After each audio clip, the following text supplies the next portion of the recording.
Hello class, Professor Flaspolar here, and I just wanted to do kind of like a mini lecture for this first paper, the writing process report. And basically you are going to write an informative paper about one part of the writing process, and you're going to use professional writers and their articles as evidence to support what you are informing on. Now there are a couple of tips that I have for you, and the first one is that you have to have a solid focus or thesis statement for your paper. Otherwise you end up with what the assignment sheet calls an information dump. And I like to give a little example of gladiators as warriors to help give you an idea of what kind of assertion you're really needing to give your paper focus. Now when I say that gladiators are warriors, I'm giving you an assertion. And that's something that I can argue with you in terms of what gladiators are considered. I can also provide reasons for why gladiators are considered warriors. They trained really extensively and they fought to the death, and they were really serious about being successful as warriors. Otherwise they died. So I have those three pieces of evidence to support my assertion that gladiators are warriors. You can use this same kind of approach to the writing process report by having that kind of topic, focus, and reason. So your topic may be the organization part of the process, the actual drafting. You are talking about the drafting part of the process. Now it is essential in the drafting part of the process that you use organization. And you have to have organization because of these three reasons. So you have an assertion on the drafting process in terms of organization. Now, please don't use that in the upcoming paper. Come up with your own ideas. But that should give you some idea of how to give a good focus in your thesis statement.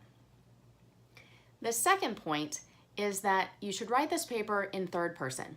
And the reason I say that is because it helps you create a professional and credible tone, and it helps keep bias out of this paper because it is just informative. Now in this video, I'm using I and you all over the place because I am talking to you. We're having what I consider, via the internet, we're having an informal conversation about what this paper entails. Now in the paper, you are not having an informal conversation with your audience, you're presenting credible information to them. So you want to have a professional tone when you do that. That's why you don't want to use first person. You don't want to use second person because you in writing is like pointing at the person in the audience, and the person's like, why are you pointing at me? Why are you putting me in the paper? So that's why I say don't use second person.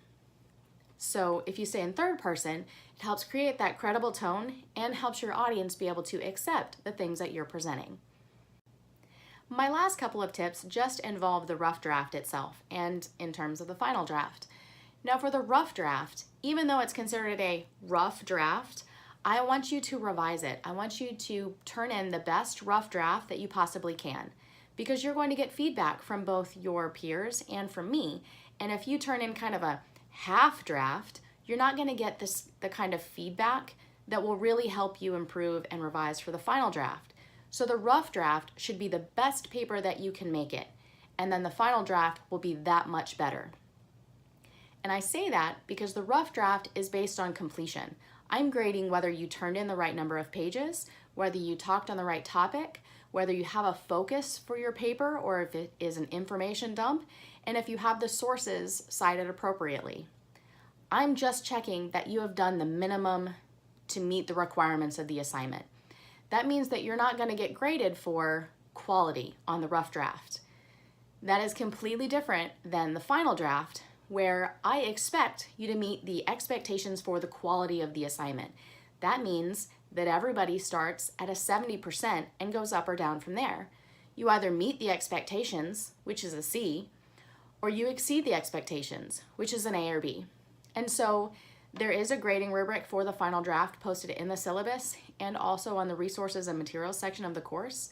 So if you have a question on what kind of quality I'm expecting, don't hesitate to research that document and be familiar with that. You don't get a grade on your final drafts until the last week and a half of the class. So don't wait till the last, week to figure out what quality expectations I have.